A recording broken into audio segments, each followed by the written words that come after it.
What if the strongest mind isn't the loudest but the one that remains calm when the world falls apart? Could 8 ancient principles turn your mental chaos into unstoppable clarity and power? These aren't quotes for your notebook. They're weapons for building a mind no one can shake, and everyone must respect. You don't have to wear a mask of strength or posture like you're unbreakable. What you really need is a mind so steady, so rooted in self-awareness and discipline, that no wave of judgment, chaos, or fear can shake it. No criticism can throw you off. No failure can make you panic. No temptation can pull you off course. And when you build that kind of mind, your very presence speaks louder than words. People will feel the pressure without you saying a thing. That kind of strength isn't new. It's been forged for over 2,000 years by warriors, emperors, and those who survived the chaos of their time, all thanks to one thing: Stoicism. It's not just a philosophy to admire. It's a battle-tested toolkit for anyone who wants to master their life, control emotions, build discipline, see things clearly, and become immune to manipulation and pain. If you're tired of the chaos, if you want to become unshakable, watch this video till the end. Stoicism might just be what you've been searching for. Number 1. Growth comes with loneliness. Do you want a mind so powerful it makes others uneasy? Then brace yourself, for the first thing you'll feel is a loneliness so intense it takes your breath away. Not because you've done anything wrong, but because for the first time you're doing what's right for you. You stop playing along with what everyone else accepts without question. You no longer fake excitement at empty social events. You start questioning what you used to follow blindly, and from that moment on, you're no longer normal. The world won't like it. The clearer your vision gets, the more it unsettles others. Every choice you make shines a light on what they've been avoiding. When you quit smoking, they feel judged. When you stay quiet while others gossip, they call you distant, but the truth is you're not doing anything to them. You've just stopped wanting to be like them. Be honest. Aren't you tired of performing? Of pretending to care about things that don't touch your soul? Of smiling when you feel empty? You're not cold. You're just done being a background character in someone else's emotional drama. Marcus Aurelius once wrote, "To live a good life, we have the potential for it if we can learn to be indifferent to what makes no difference." A good life isn't measured by how many people surround you, but by how free you are from things that don't matter. And what truly scares people is this: when you stop chasing meaningless noise, you show them just how loud their own distractions are. From here on out, you'll have to master one of the hardest skills of all: walking alone without losing your way. No one teaches you how to do that. No school hands out a manual for staying awake while the rest of the world sleeps. But here's the truth. A strong mind isn't forged through applause, but in moments where no one understands you and you still don't fold. Picture this. You're standing in a dimly lit room. No phone, no voices, no distractions, just you and your rawest thoughts. Can you handle that silence? Or will you scramble to fill it, to escape, to drown it out with noise? Because if you can't sit alone with yourself, you'll always be a hostage to the crowd. And if you always need the crowd to feel whole, you'll never be strong enough to become who you really are. Emily Dickinson lived in silence, but her words echo through centuries. Nikola Tesla spent most of his life in isolation, but his ideas shaped the modern world. They didn't blend in, they stepped away. And in that solitude, they found razor-sharp clarity. Are you willing to pay that price tonight? Just once, turn everything off, lock your door, sit down and write. What are you avoiding? What questions are you afraid to ask yourself? Why do you need so many people to feel like you matter? The answers won't come right away, but in that space, something stronger will begin to grow inside you. And remember, loneliness isn't the punishment. It's the place where reconstruction begins. It's the battlefield where your mind learns not to break. Once you can stand in silence and not wither, everything else, judgment, rejection, failure, becomes just background noise. And when you rise from that silence with a mind that can't be shaken, the world will look at you differently. Not with admiration, but with caution, because they'll know you're no longer dependent, no longer easy to manipulate. And a mind like that, it makes people uncomfortable. Are you ready? Because the next lesson is even harder. When you change, the same people who once applauded you may be the first to walk away, and you'll need to stand tall when they do. Number 2. Your change will threaten others. When you start to change, even in small ways like thinking differently, speaking more thoughtfully, turning down pointless drinking sessions, or sharing more thoughtful perspectives, it can be enough to make people around you uncomfortable. Not because you've done something wrong, but because your growth, however subtle, acts like a mirror reflecting their own stagnation. And people by instinct don't like looking into mirrors that show them something they're not proud of. You might have felt this before. You start reading more, trying out minimalism, or stop complaining, and begin taking responsibility for your choices. You expect support, maybe even excitement. But instead you hear half-joking comments like, "Getting too deep for us, huh?" Or, since when did you get all philosophical? Or worse, you get silence and disinterest when you share something meaningful. It's not that you're wrong, it's that you're making them confront themselves. Mental growth, especially when it's real, is quiet but powerful. It's like turning on a light in a dark room. The light doesn't say anything, but suddenly everything becomes visible. And if someone's grown comfortable in the dark, that light can feel harsh. Social psychology has a name for this groupthink. It's the mechanism that keeps everyone aligned on the surface to preserve a sense of safety. In a group used to complaining, the first person to go quiet and look for solutions is labeled weird, distant, or even dangerous, not because they're wrong, but because they disrupt the old order. And all evolution by nature is a threat to what no longer serves us. Ever wonder why Socrates was sentenced to death? It wasn't really because he was corrupting the youth of Athens, as the charges claimed. It was because he forced society to face its delusions, its blind beliefs, and lazy thinking. He didn't kill anyone, didn't steal anything, but through his questions he made people think, and that alone terrified those in power. The same happened with Malcolm X. When he shifted his message from black nationalism to a broader humanist vision, he wasn't just hated by the system, he was seen as a traitor by his own allies. Sometimes growth makes you a threat to your old tribe.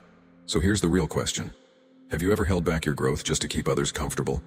How many times have you shrunk yourself to stay safe in someone else's approval? Here's a truth most people won't tell you. The ones you try to please today might be the first to abandon you when things fall apart.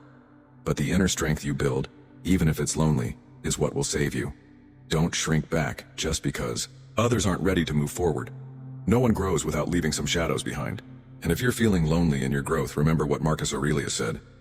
The object of life is not to be on the side of the majority, but to escape finding oneself in the ranks of the insane. What should you do when others feel uncomfortable with your growth? Don't over-explain. Don't beg for understanding. Stay quiet and keep going. Real change doesn't need validation. It speaks through results and inner peace. Here's a simple practice. Write down 3 things you're changing and 3 negative reactions you've received. Then ask yourself, if I went back to who I was, would I respect myself more? The answer is usually clear. A strong mind isn't one that avoids resistance. It's one that keeps going despite it. Not everyone is ready for the new. But if you are, stop asking for permission. Just move. If this resonates with you, share one change you're making in the comments. Sometimes it only takes one person speaking up for others to find the courage to be real. And if you're ready to build an unshakable mind, subscribe. We've got a long road ahead and it's worth every step. Number 3, let go of needing approval. People fear what they can't control. A free mind, one that doesn't seek approval or permission, is the most unsettling thing to the crowd because it doesn't play by their rules. When you stop living for validation, you become unpredictable. And to society, that's a threat. Not because you're dangerous, but because you force people to confront what they've avoided in themselves. Nature called this kind of person the Uber-Mensch, someone who rises above herd morality and lives by a value system of their own making. The Uber-Mensch doesn't ask, am I allowed to do this? But instead, is this worthy of me? Just as a climber doesn't ask directions from someone sitting in the valley, a truly strong person doesn't wait for approval before making a move. They've left behind the land of acceptable to enter the territory of authentic. Have you ever stopped doing something just because someone disapproved? Deleted a post because you thought no one will care? The question isn't how often you censor yourself. It's whose life are you living? When your need for recognition drives your behavior, you're no longer at the wheel. You're just a puppet dressed up as an independent mind. Stoic philosophy teaches if you want to improve, be content to be thought foolish and stupid. Growth demands the courage to look wrong. That's the price of freedom. The less you need approval, the more you're able to do what's right. But society resists this. Because if you prove it's possible to stand alone, others will have to face the truth that they are not. Mediocrity doesn't need weapons. It just needs consensus. It uses pitying glances, practical advice, and quiet mockery to pull you back down. Not because people hate you, but because your confidence makes them feel smaller. Nature called this slave morality, a system where the weak reframe their failures as virtues. When you're strong, they call you cold. When you're independent, they say you're selfish. But you weren't born to please everyone. Galileo was condemned for saying the earth revolves around the sun, a truth that lacked popular approval. Rosa Parks, by refusing to give up her seat, forced America to confront its racial injustice. Real power doesn't always shout. Sometimes, it's the quiet refusal to flinch when the world shakes. Here's a simple challenge that reveals how much you're shaped by others' eyes. Go eat alone at your regular spot. No phone, no headphones, no pretending to be busy. Just sit still. The discomfort that creeps in isn't loneliness. It's the fear of being seen as lonely. But if you push through it, you'll realize the first taste of freedom comes from being at peace with how others see you. Ask yourself this: if you posted nothing, told no one, would your work still feel meaningful? If the answer is no, maybe you're performing life instead of living it, like a farmer who plants for likes instead of fruit. You've been off track longer than you think. The Bible says, "Do not conform to the pattern of this world, but be transformed by the renewing of your mind." You don't need to fight the world, just have the courage to live differently. And it starts with letting go of the crowd's applause. If you truly want to build a mind that makes others uneasy in the best way, start by defining your own values. Don't borrow morals from the majority. Don't wait for permission to move. Let every action answer one question: does this make me a better version of myself? And when you can stand tall on your own without leaning on praise, you're not just formidable, you're free. Number 4, own your life completely. You don't need to raise your voice to be feared. Just stay calm when everyone else reacts. In a world run by reflexes, the one who pauses to think is the most dangerous person in the room. And that begins when you accept a hard truth. There comes a moment when you realize no one else, not your past, your family, or even fate, is truly responsible for your life. That ownership, as heavy as it feels, is your greatest source of power. In Stoic philosophy, there's a recurring concept: logos, the rational order that governs the universe. Everything operates according to a certain logic, whether you like it or not. But logos isn't fate. It's the setting. How you act within that setting is your choice. You might lose your job, be betrayed, be misunderstood. That's the world's part. Your part is how you respond. And your response is your personal declaration of inner strength. We often confuse faith with surrender, as if living well guarantees life will go well. But maturity begins the moment you let that belief go. The moment you look in the mirror and ask, if no one helps me, how far can I help myself? That moment when you stop looking outward for reasons and start taking control of what's within, that's when you truly grow strong. When nature said God is dead, he wasn't cheering for atheism. He wasn't celebrating. He was warning. He threw a bomb into humanity's moral foundation, saying that from now on, there's no guide, no scapegoat, no will of God, no fate, no higher power to define right and wrong for you. You're steering the ship, and you're also the only one to blame when it hits the rocks. It's a lonely truth, but it's pure power. Jean-Paul Sartre took it further. Man is condemned to be free. It sounds like a paradox. How can freedom, the thing we crave, be a sentence? Because without God, without destiny, without an instruction manual for life, every decision becomes critical, and no one else can take the fall for it but you. You can't blame your parents, society, or music circumstances. Freedom is a burden. You have the right to rewrite your story, but you also lose the right to complain if the ending sucks. If that feels heavy, good. It's supposed to. That's the price of real freedom, and if you have the guts to carry it, you'll become the kind of person others don't know how to handle. They can't lure you with rewards, can't scare you with loss, they can't control you, and that unsettles them. Where do you start? Start by dropping the excuses like, I'm this way because of my childhood, because of society, because they don't understand me. You're not that way. You chose to be. And you can choose differently, but only if you're honest enough to erase the whole list of reasons you've used to avoid facing yourself. Try something simple that most people never do. Before bed, don't ask, who drained me today? Instead ask, what responsibility did I avoid today? Write it down. Not to beat yourself up, but so that tomorrow you can make a different move. A small, consistent choice can shift the entire direction of your life. A strong mind isn't one that knows everything. It's one that takes responsibility even for the unknown. If you're still reading, stop for 3 seconds. That's right. Just stop, breathe, look around, and notice this. You just proved something powerful. You can control your actions, even while a video is playing. That strength. And if you've made it halfway through with us, hit like as your personal pledge. A pledge to yourself that you're done living like a victim. And don't miss the next part, because every piece of this journey is building one thing: a mind the world has to reckon with. Number 5. Strength is facing pain. How do you build a mind so strong it makes others hesitate? The answer isn't in feel-good mantras like love yourself or everything will be okay. Real strength doesn't come from denying pain. It comes from facing it head-on. Sometimes the cracks in your soul are exactly where the light gets in, showing you the path to becoming unshakable. But ask yourself, how many times in life have you chosen to run instead of endure? And where did that get you? A mind of steel isn't forged in comfort. It's shaped in chaos, in confusion, and sleepless nights. That's where you either break or you rebuild. We forget inner turmoil isn't a sign of weakness. It's raw material. It's the clay from which a deeper, stronger version of yourself is formed. Viktor Frankl, the Holocaust survivor and psychiatrist, wrote in Man's Search for Meaning that humans can endure almost anything as long as they find meaning in the pain. So here's the real question. Have you ever tried to find meaning in your suffering? Or have you just been trying to escape it? There's a reason I want to tell you this story, because it proves a hard truth. Pain doesn't destroy you. Avoiding it does. There was a man named James, a successful engineer, a husband, a father. Everything fell apart when his 6-year-old son died in an accident. For months, James was a ghost. He shut down every emotion, buried himself in work, tried to outrun the grief, but the more he ran, the emptier he felt. Then one day he saw his son's old shoes under the table and collapsed. For the first time, he let himself cry. Let himself remember, and that was the turning point. He began writing letters to his son, one each day. He wrote about the ache, the guilt, the moments they never got to share. A year later, those letters became a book that helped thousands of parents survive their own losses.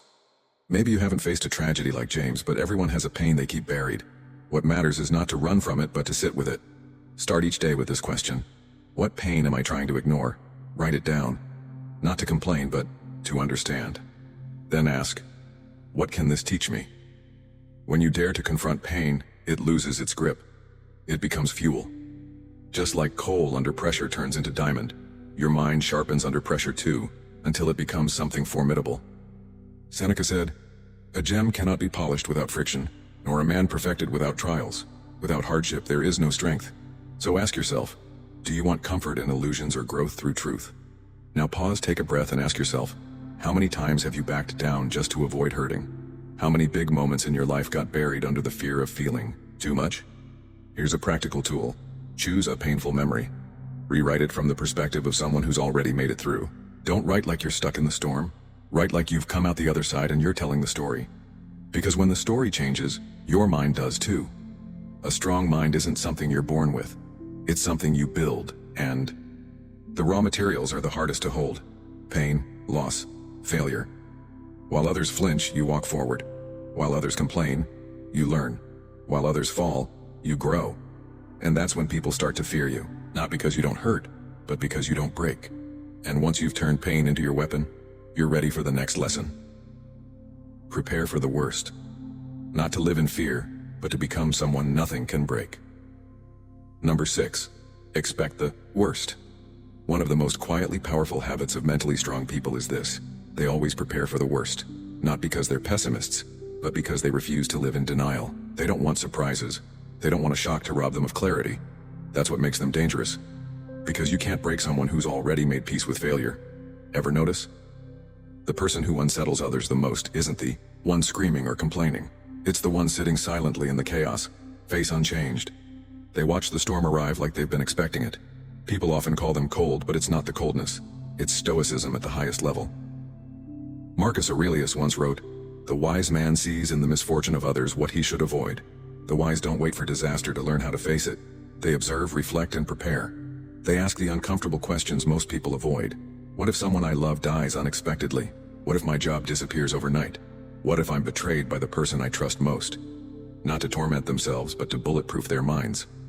In investing, Howard Marks, one of Wall Street's sharpest strategists, once said, "Risk is what's left when you think you've thought of everything." He never enters a deal without playing out the worst-case scenario. Not because he lacks confidence, but because he understands it's not failure that kills you. It's surprise. Ask yourself this. When was the last time you imagined the worst case scenario? And when was the last time you broke down because you never thought it would happen? A practical exercise is to build a collapse model. At the end of each week, pick one area of your life, work, love, health, finances, and write down the worst thing that could realistically happen in that space, in detail, no filters. Then write how you would respond. What's your backup plan? Who can you lean on? Then put your phone down. Listen to your heartbeat. If you're still breathing normally, not flinching, you're getting closer to being unshakable. People don't fear you because you're rich or smart. They fear how you can't be rattled.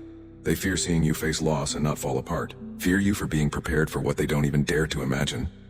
Your calm exposes their fragility. Have you ever watched Mike Tyson walk into the ring?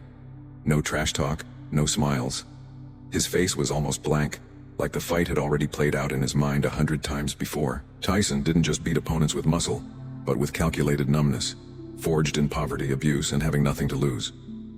Preparing for the worst doesn't make you cold. It makes you immune to paralysis. Most people avoid thinking about pain because they fear it. You open the door, let it sit at your table, and ask, what are you carrying? One last question for you. If you lost everything today, your reputation, your money, your relationships, what would still be intact inside you? A strong mind doesn't have to roar like a lion. It just needs to stay still, unmoved while the world trembles. And sometimes, that calm is enough to silence the entire room. Once you get used to welcoming the worst, the next step comes naturally. Not everything deserves a reaction, and not reacting isn't weakness. It's the ultimate sign of inner strength. But that's another lesson, a quieter kind of power, harder to grasp. We'll get to that next. Number 7, power is not reacting. In life, most of our intense reactions come from trying to control what was never ours to begin with. What others say, how they treat us, how strangers behave, or the outcome of events. But here's the raw truth. We can't control what others think, do, or feel. Reacting impulsively is just a desperate attempt to reclaim control over something that was never in our hands. But there's one thing we do have full control over: how we respond. We can choose to be calm, we can choose silence, we can choose to observe. That's our role in the game. The rest belongs to life, to others, to the world, and we don't have to fight for it. Epictetus once said, if someone succeeds in provoking you, realize that your mind is complicit in the provocation. When you lose your temper, you've handed over your mind to someone else. And the scariest part, they don't have to do much. A single comment, a look, and you're already gone. Non-reaction is the strength to accept that not everything is worth your peace. You don't have to always have the last word. You don't have to win every argument, because the real winner is the one who walks away without needing to defeat anyone. Listen to this story not because it's dramatic, but because you might see yourself in it. And sometimes watching someone else live through a lesson can wake you up even more. Andrew is a high school teacher. He's not wealthy, not powerful, but his students respect him. His colleagues admire him, not because he's strict, but because he's unshakable. One day, a student's parents stormed into the school, demanding Andrew be fired for discrimination. They shouted at him in the hallway loud, enough for entire classrooms to hear. Andrew said nothing. He just listened silently, eyes fixed on the parent. When they finally stopped, not because they calmed down, but because they ran out of steam, Andrew simply said, I understand you're worried about your child. I'll file a report with the principal as per protocol. He didn't explain himself. He didn't fight back. Yet the entire school leadership stood by him because no one could believe that someone so composed could be unfair. His stillness said everything. It reflected the overreaction back on the other person. This is the shift. Non-reaction isn't tolerance. It's the quiet stance of someone who knows the value of stability. Like a building that doesn't shake in a mild quake, you just know it's solid. And if you're wondering where to start, begin small. A pointless argument online, someone cutting in line, a rude comment. Don't reply, don't speak. Just watch yourself in that moment. Don't react.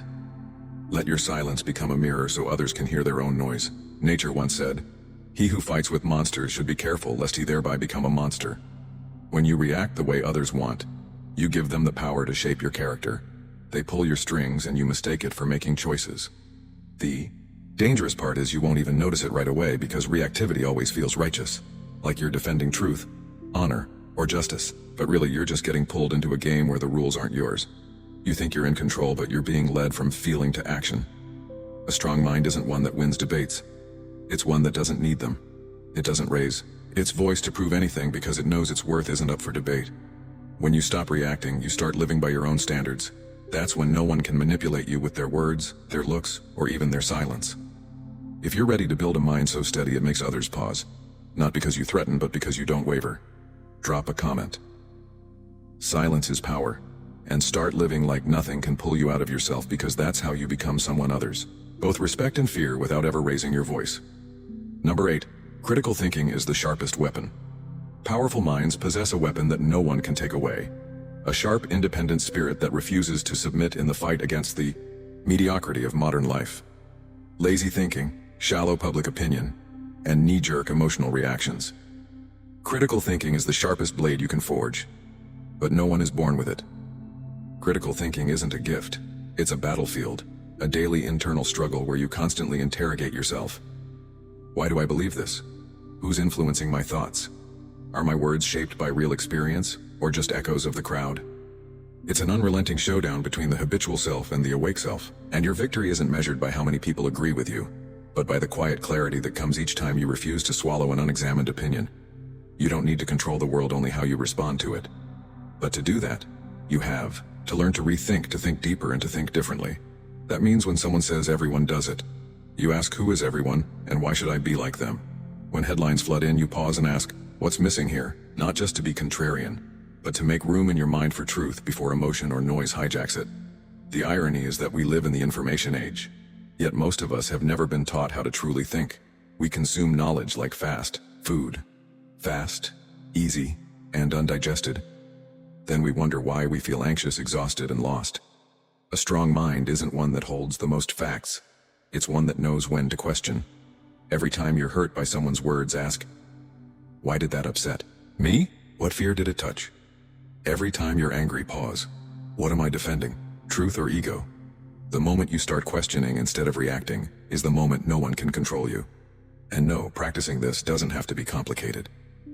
Each day, choose one belief you've always held about yourself, others, the world, and put it under the microscope. When was the last time you truly changed your mind or admitted you were wrong?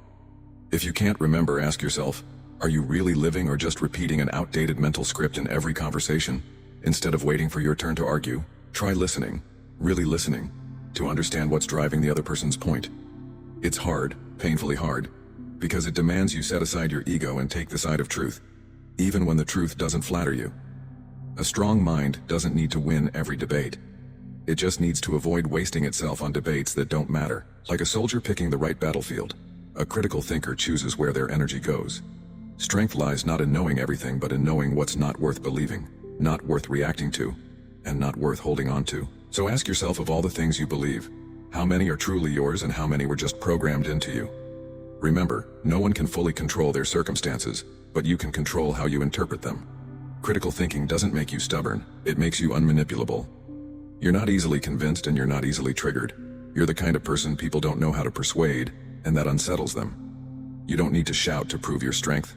Just think deeply enough that your words make others fall silent. And that starts today with the next time you ask yourself, have I really thought this through? We've just explored 8 principles for building a mind so strong the world can't help but take notice. No need to raise your voice. No need to prove anything.